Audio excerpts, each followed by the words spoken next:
berita yang saya ambil yang merupakan pembahasan mengenai PT KSA di Cikarang Barat, tepatnya pada daerah Bekasi, terdapat 6 pelanggaran yang dilakukan oleh PT Kimu Sukses Abadi atau KSA yang berada di Kampung Rawa Citra, Kelurahan Telaga Asih, Kecamatan Cikarang Barat yang disegel PJ Bupati Bekasi Dani Ramdan pada Rabu 16 Juni 2022 yang lalu. Keenam pelanggaran tersebut antara lain yang pertama, belum memiliki dokumen lingkungan dan persetujuan lingkungan. Kedua, membuang air limbah yang menyatu dengan saluran drainase air hujan menuju ke badan air. Ketiga, belum memiliki persetujuan teknis pemenuhan baku mutu air limbah. Keempat, menyimpan limbah B3 berupa kemasan bekas tinta B321-4 di area terbuka di halaman perusahaan.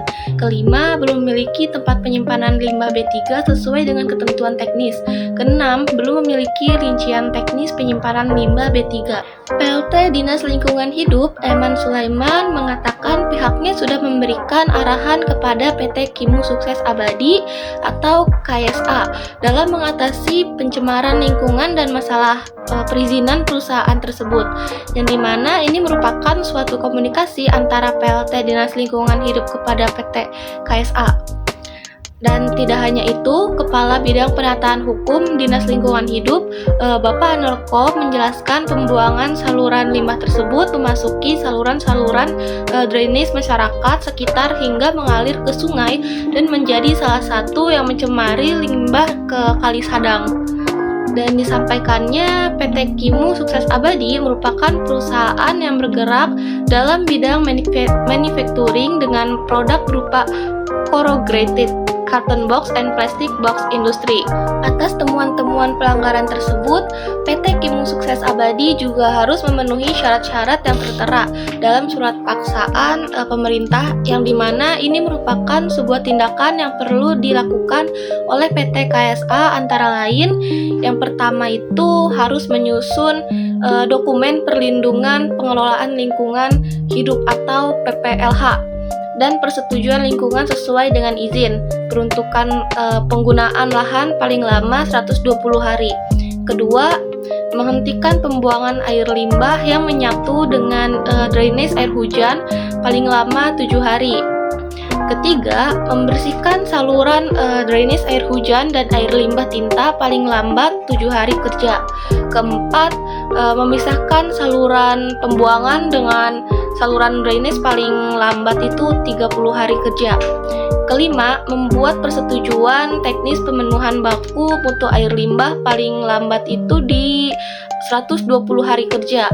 Keenam, menyerahkan limbah B3 berupa tinta dan kemasan tinta kepada usaha dan pengolahan limbah B3 yang berizin paling lambat 7 hari kerja.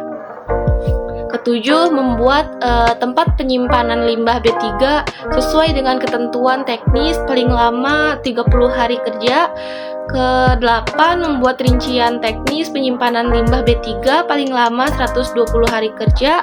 Dan kesembilan, membuat komitmen jangka panjang terhadap praktik yang lebih berkelanjutan. Dan PT KSA tersebut juga perlu adanya komunikasi yang berupa, pertama itu tentu saja wajib mengkomunikasikannya secara transparan, karena dalam hal tersebut transparansi itu merupakan kunci, sehingga harus dengan cepat untuk menginformasikannya kepada publik dan pihak-pihak yang terkait bahwa perusahaan tersebut telah mengakui adanya masalah pencemaran lingkungan dan sedang mengambil langkah-langkah untuk menanganinya, serta jelaskan dengan jujur tentang penyebab masalah, langkah-langkah yang telah diambil, dan rencana perusahaan untuk mengatasi situasi tersebut.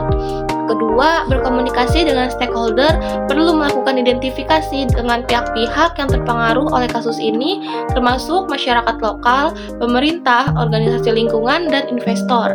Ketiga, membangun hubungan dengan media yang baik agar memastikan penyebaran informasi yang akurat dan seimbang tentang kasus pencemaran lingkungan tersebut.